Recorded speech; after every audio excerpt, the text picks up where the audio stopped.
one of the greatest Indian painters of all time. He is the man who actually gave faces to our gods and goddesses.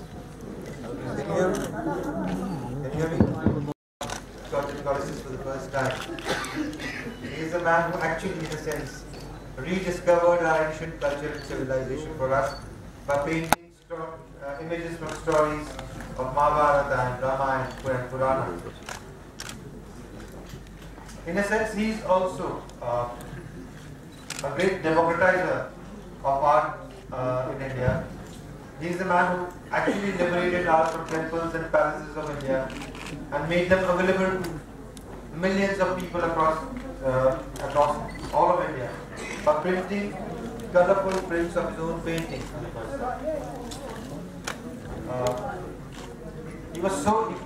His prints became so popular that at one point of time, the British government had to actually start a post office dedicated to his fan page. So that kind of a popularity. At the same time, he is also the man who painted some nudes 100 years ago, and he was dragged to of this film, as far as I'm concerned, is a few years ago when this film was screened at the Kolkata Film Festival. One of the most amazing responses I've ever seen to any of my films. The house was packed, actually overflowing, people were sitting in the aisles, standing all over the place. And the applause at the end of the film was so overwhelming that I almost had tears in my eyes. So Calcutta has been very kind to me from the beginning. From my first film, Bhavni Bhavai onwards, it has appreciated my films, gave me a lot of love. So that moment at the Calcutta Film Festival was really something that I cherish for the rest of my life. Well, every role is as challenging as any other role. There are specific requirements for every role. I came off a movie called Risk before doing this part, and in fact I was quite surprised Ketan cast me watching a gangster film play Raja Ravi Verma. Now when I played it, I realized why. Because the gangster was a bit of a rock star and so was Raja Ravi Verma. The challenges were, of course, my biggest challenge was to change my eyes. Because I was playing before with an encounter specialist called Diane. I don't know whether you guys have heard of it. And he also is a very observant man, just like a painter is. But he looks at the bad in people, and the painter looks at beauty and love more. So that was the beginning of it. I was quite ignorant about Raja Ravi Verma, to tell you the truth. I am not Bengali, and I am not that versed in the arts like my Bengali friend here. I am from Haryana, and our arts are different. Bit more physical, but you'll see also in the film. So I did not know about him, and then I realized that when I talked to Ketan about it, I read the script, I liked it, I said, who is this guy? So he smiled at me like Ketan is fine right now probably. Opens the book, shows me all these paintings, out of which I'd seen a few on calendars, and then he came to a page and chat two opposing paintings of Saraswati and Lakshmi. And that's when the penny dropped, and I realized that I'll be playing a man to whose work millions of people have been in this country for over a century. That's when it struck me. And then when we read about him more, I read about him more because I was ignorant. I won't say the word, but yeah. I found out a lot more through this man. I mean, he's such a rock star that special memory of this. I wasn't in that Calcutta screening, so I don't know that memory. I think a special memory for this movie would be the big journey that we took from Kerala to Travancore in Kerala to Baroda, then to Banaras, then to Jhansi, then to Khajuraho, then to Jaisalmer, then to Delhi, and then back to Bombay. I think that was very special to me. At that time, I had not seen much of India, and I saw it in its splendor, and I saw it from the eyes of a painter, and I saw it in the period that it could have been 120 years ago. I think that was very special for me. Thank you, Ketan, for educating me about my own country. The longest pregnancy that I have endured in my life. It has been a challenge. When you believe in a film and when you invest so much of passion into one particular film, and for some reasons it gets delayed, it is a very, very challenging time. But fortunately, and because of the support of the cast and crew, and some wonderful people here, we didn't allow our belief in the project to die out. And finally, we have come across the barrier, and the film is reaching out to the audiences. This movie come out when you said it should come out, though you are no authority on it.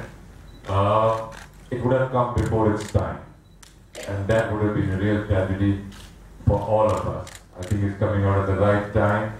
I think the gamut of sensuality has been pushed to a certain degree since then. People are more accepting towards it, and me and Sunny Leone have both contributed to that direction. Also, now the biopics are a flavor. I mean, I think the Indian audience is ready to not just see masala films, but films which have masala and a story to tell and are inspirational in some way or the other, so that you can see what was this person like that he is so great today.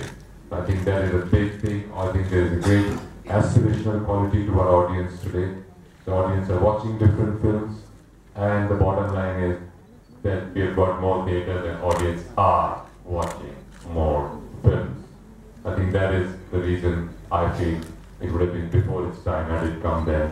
There had been only one biography before that, made by Ketan Mehta himself, called Mangal Pandey. Otherwise, there were no biographies in this country. So, Mr. Pioneer, we delayed you for a better result. Audience, we often think that